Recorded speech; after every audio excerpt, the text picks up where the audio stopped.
Laudato si, mi Signore, alabado seas, mi Señor, cantaba San Francisco de Asís. En ese hermoso cántico nos recordaba, que nuestra casa común es también como una hermana, con la cual compartimos la existencia, y como una madre bella, que nos acoge entre sus brazos. Alabado seas, mi Señor, por la hermana nuestra Madre Tierra, la cual nos sustenta, y gobierna, y produce diversos frutos, con coloridas flores y hierba. 2. Esta hermana clama por el daño, que le provocamos a causa del uso irresponsable, y del abuso de los bienes que Dios ha puesto en ella. Hemos crecido pensando que éramos sus propietarios y dominadores, autorizados a expoliarla. La violencia que hay en el corazón humano, herido por el pecado, también se manifiesta en los síntomas de enfermedad, que advertimos en el suelo, en el agua, en el aire, y en los seres vivientes. Por eso, entre los pobres más abandonados, y maltratados, está nuestra oprimida y devastada tierra, que gime y sufre dolores de parto. Olvidamos que nosotros mismos somos tierra. Nuestro propio cuerpo está constituido por los elementos del planeta, su aire es el que nos da el aliento, y su agua nos vivifica y restaura. Nada de este mundo nos resulta indiferente. 3. Hace más de 50 años, cuando el mundo estaba vacilando al filo de una crisis nuclear, el Santo Papa Juan XXIII escribió una encíclica, en la cual no se conformaba con rechazar una guerra, sino que quiso transmitir una propuesta de paz. Dirigió su mensaje, Pacem in Terris, a todo el mundo católico, pero agregaba, y a todos los hombres de buena voluntad. Ahora, frente al deterioro ambiental global, quiero dirigirme a cada persona que habita este planeta. En mi exhortación, Evangelii Gaudium, escribí a los miembros de la Iglesia, en orden a movilizar un proceso de reforma misionera, todavía pendiente. En esta encíclica, intento especialmente entrar en diálogo con todos acerca de nuestra casa común. 4. 8 años después de Pacem in Terris, en 1971, el Beato Papa Pablo VI se refirió a la problemática ecológica, presentándola como una crisis, que es una consecuencia dramática de la actividad descontrolada del ser humano. Debido a una explotación inconsiderada de la naturaleza, el ser humano corre el riesgo de destruirla, y de ser a su vez víctima de esta degradación. También habló a la FAO sobre la posibilidad de una catástrofe ecológica, bajo el efecto de la explosión de la civilización industrial, subrayando la urgencia y la necesidad de un cambio radical en el comportamiento de la humanidad, porque los progresos científicos más extraordinarios, las proezas técnicas más sorprendentes, el crecimiento económico más prodigioso, si no van acompañados por un auténtico progreso social y moral, se vuelven en definitiva contra el hombre. 5. San Juan Pablo II se ocupó de este tema, con un interés cada vez mayor. En su primera encíclica, advirtió que el ser humano parece no percibir otros significados de su ambiente natural, sino solamente aquellos que sirven a los fines de un uso inmediato y consumo. Sucesivamente, llamó a una conversión ecológica global. Pero al mismo tiempo, hizo notar que se pone poco empeño para salvaguardar las condiciones morales de una auténtica ecología humana. La destrucción del ambiente humano es algo muy serio, porque Dios no solo le encomendó el mundo al ser humano, sino que su propia vida es un don, que debe ser protegido de diversas formas de degradación. Toda pretensión de cuidar y mejorar el mundo supone cambios profundos en los estilos de vida, los modelos de producción y de consumo, las estructuras consolidadas de poder que rigen hoy la sociedad. El auténtico desarrollo humano posee un carácter moral y supone el pleno respeto a la persona humana, pero también debe prestar atención al mundo natural y tener en cuenta la naturaleza de cada ser y su mutua conexión en un sistema ordenado. Por lo tanto, la capacidad de transformar la realidad que tiene el ser humano debe desarrollarse sobre la base de la donación, originaria de las cosas por parte de Dios. 6. Mi predecesor Benedicto XVI renovó la invitación a eliminar las causas estructurales de las disfunciones de la economía mundial y corregir los modelos de crecimiento que parecen incapaces de garantizar el respeto del medio ambiente. Recordó que el mundo no puede ser analizado solo aislando uno de sus aspectos, porque el libro de la naturaleza es uno e indivisible, e incluye el ambiente, la vida, la sexualidad, la familia, las relaciones sociales, etc. Por consiguiente, la degradación de la naturaleza está estrechamente unida a la cultura que modela la convivencia humana. El Papa Benedicto nos propuso reconocer que el ambiente natural está lleno de heridas producidas por nuestro comportamiento irresponsable. También el ambiente social tiene sus heridas. Pero todas ellas se deben en el fondo al mismo mal, es decir, a la idea de que no existen verdades indiscutibles que guíen nuestras vidas, por lo cual la libertad humana no tiene límites. Se olvida que el hombre no es solamente una libertad que él se crea por sí solo. El hombre no se crea a sí mismo. Es espíritu y voluntad, pero también naturaleza. Con paternal preocupación, nos invitó a tomar conciencia de que la creación se ve perjudicada, donde nosotros mismos somos las últimas instancias, donde el conjunto es simplemente una propiedad nuestra, y el consumo es solo para nosotros mismos. El derroche de la creación comienza donde no reconocemos ya ninguna instancia por encima de nosotros, sino que solo nos vemos a nosotros mismos, unidos por una misma preocupación. 7.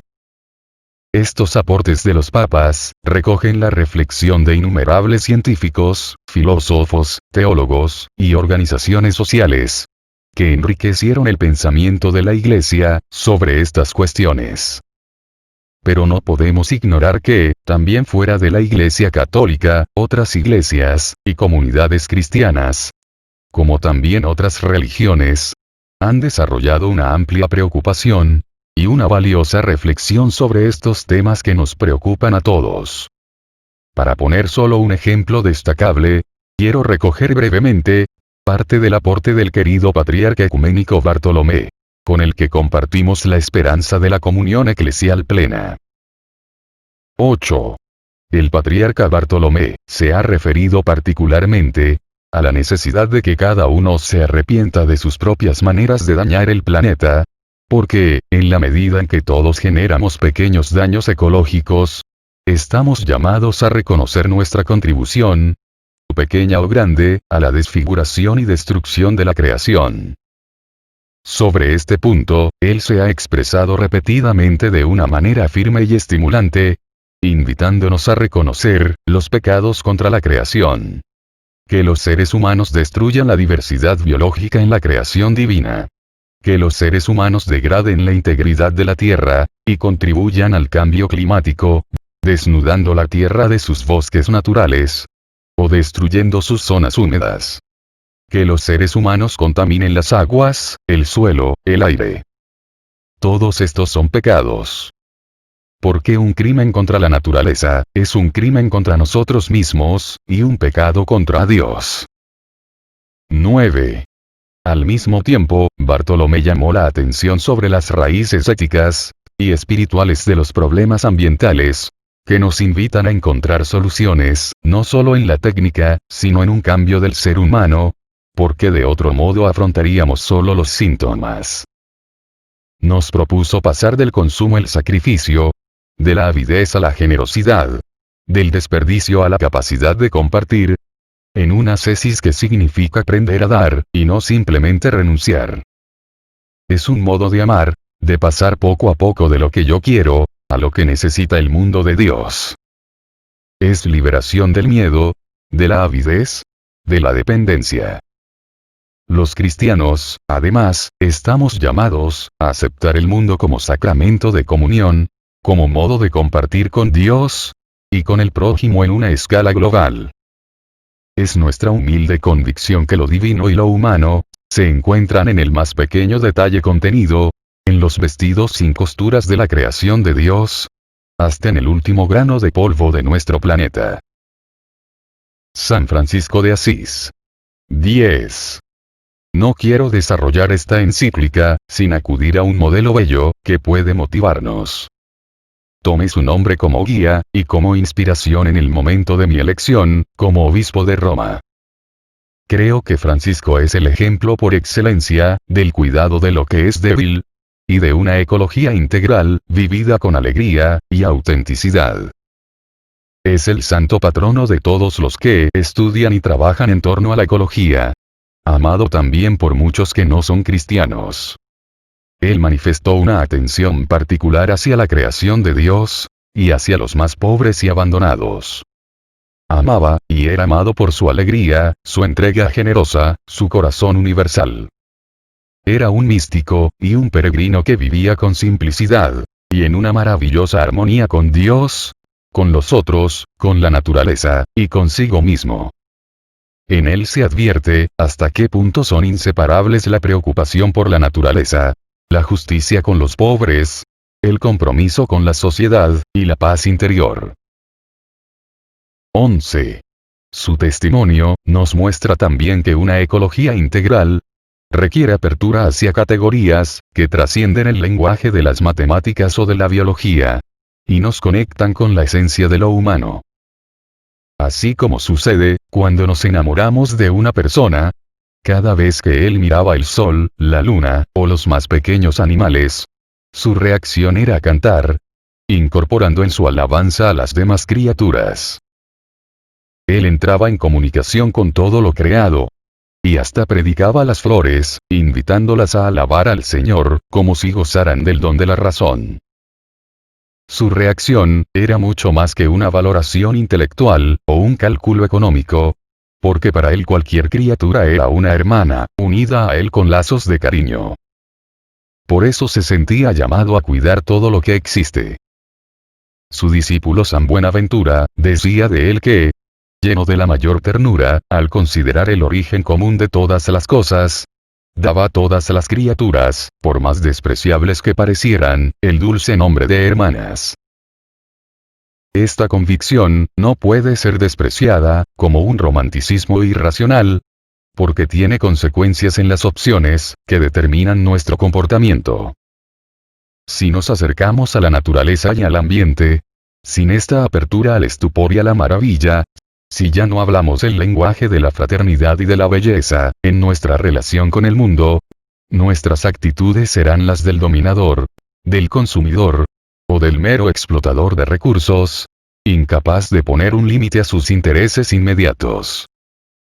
En cambio, si nos sentimos íntimamente unidos a todo lo que existe, la sobriedad y el cuidado brotarán de modo espontáneo. La pobreza y la austeridad de San Francisco, no eran un ascetismo meramente exterior, sino algo más radical. Una renuncia a convertir la realidad, en mero objeto de uso y de dominio. 12. Por otra parte, San Francisco, fiel a la Escritura, nos propone reconocer la naturaleza, como un espléndido libro en el cual Dios nos habla, y nos refleja algo de su hermosura y de su bondad. A través de la grandeza y de la belleza de las criaturas, se conoce por analogía al autor, y su eterna potencia y divinidad se hacen visibles, para la inteligencia a través de sus obras, desde la creación del mundo. Por eso, él pedía que en el convento, siempre se dejara una parte del huerto sin cultivar, para que crecieran las hierbas silvestres, de manera que quienes las admiraran, pudieran elevar su pensamiento a Dios, autor de tanta belleza. El mundo es algo más que un problema a resolver, es un misterio gozoso que contemplamos con jubilosa alabanza. Mi llamado. 13. El desafío urgente, de proteger nuestra casa común, incluye la preocupación de unir a toda la familia humana, en la búsqueda de un desarrollo sostenible e integral, pues sabemos que las cosas pueden cambiar. El Creador no nos abandona, nunca hizo marcha atrás en su proyecto de amor, no se arrepiente de habernos creado. la humanidad aún posee la capacidad de colaborar para construir nuestra casa común. Deseo reconocer, alentar, y dar las gracias a todos los que, en los más variados sectores de la actividad humana, están trabajando para garantizar la protección de la casa que compartimos. Merecen una gratitud especial, quienes luchan con vigor para resolver las consecuencias dramáticas de la degradación ambiental, en las vidas de los más pobres del mundo. Los jóvenes nos reclaman un cambio. Ellos se preguntan cómo es posible que se pretenda construir un futuro mejor, sin pensar en la crisis del ambiente, y en los sufrimientos de los excluidos. 14. Hago una invitación urgente a un nuevo diálogo, sobre el modo como estamos construyendo el futuro del planeta. Necesitamos una conversación que nos una a todos, porque el desafío ambiental que vivimos, y sus raíces humanas, nos interesan y nos impactan a todos. El movimiento ecológico mundial, ya ha recorrido un largo y rico camino, y ha generado numerosas agrupaciones ciudadanas, que ayudaron a la concientización. Lamentablemente, muchos esfuerzos para buscar soluciones concretas a la crisis ambiental, suelen ser frustrados no solo por el rechazo de los poderosos, sino también por la falta de interés de los demás. Las actitudes que obstruyen los caminos de solución, aun entre los creyentes, van de la negación del problema, a la indiferencia, la resignación cómoda, o la confianza ciega en las soluciones técnicas. Necesitamos una solidaridad universal nueva. Como dijeron los obispos de Sudáfrica, se necesitan los talentos, y la implicación de todos para reparar el daño causado por el abuso humano a la creación de Dios. Todos podemos colaborar como instrumentos de Dios, para el cuidado de la creación, cada uno desde su cultura, su experiencia, sus iniciativas y sus capacidades. 15. Espero que esta carta encíclica, que se agrega al magisterio social de la Iglesia, nos ayude a reconocer la grandeza, la urgencia, y la hermosura del desafío que se nos presenta. En primer lugar, haré un breve recorrido por distintos aspectos de la actual crisis ecológica, con el fin de asumir los mejores frutos de la investigación científica actualmente disponible, dejarnos interpelar por ella en profundidad, y dar una base concreta al itinerario ético y espiritual, como se indica a continuación. A partir de esa mirada, retomaré algunas razones que se desprenden de la tradición judío-cristiana, a fin de procurar una mayor coherencia en nuestro compromiso con el ambiente. Luego intentaré llegar a las raíces de la actual situación, de manera que no miremos solo los síntomas, sino también las causas más profundas. Así podremos proponer una ecología que, entre sus distintas dimensiones, incorpore el lugar peculiar del ser humano en este mundo, y sus relaciones con la realidad que lo rodea. A la luz de esa reflexión, quisiera avanzar en algunas líneas amplias de diálogo, y de acción que involucren tanto a cada uno de nosotros, como a la política internacional. Finalmente, puesto que estoy convencido de que todo cambio necesita motivaciones, y un camino educativo, propondré algunas líneas de maduración humana, inspiradas en el tesoro de la experiencia espiritual cristiana. 16. Si bien cada capítulo posee su temática propia, y una metodología específica, a su vez retoma desde una nueva óptica, cuestiones importantes abordadas en los capítulos anteriores. Esto ocurre especialmente con algunos ejes, que atraviesan toda la encíclica. Por ejemplo, la íntima relación entre los pobres y la fragilidad del planeta, la convicción de que en el mundo todo está conectado, la crítica al nuevo paradigma y a las formas de poder que derivan de la tecnología, la invitación a buscar otros modos de entender la economía y el progreso, el valor propio de cada criatura, el sentido humano de la ecología, la necesidad de debates sinceros y honestos, la grave responsabilidad de la política internacional y local, la cultura del descarte y la propuesta de un nuevo estilo de vida. Estos temas no se cierran ni abandonan, sino que son constantemente replanteados y enriquecidos.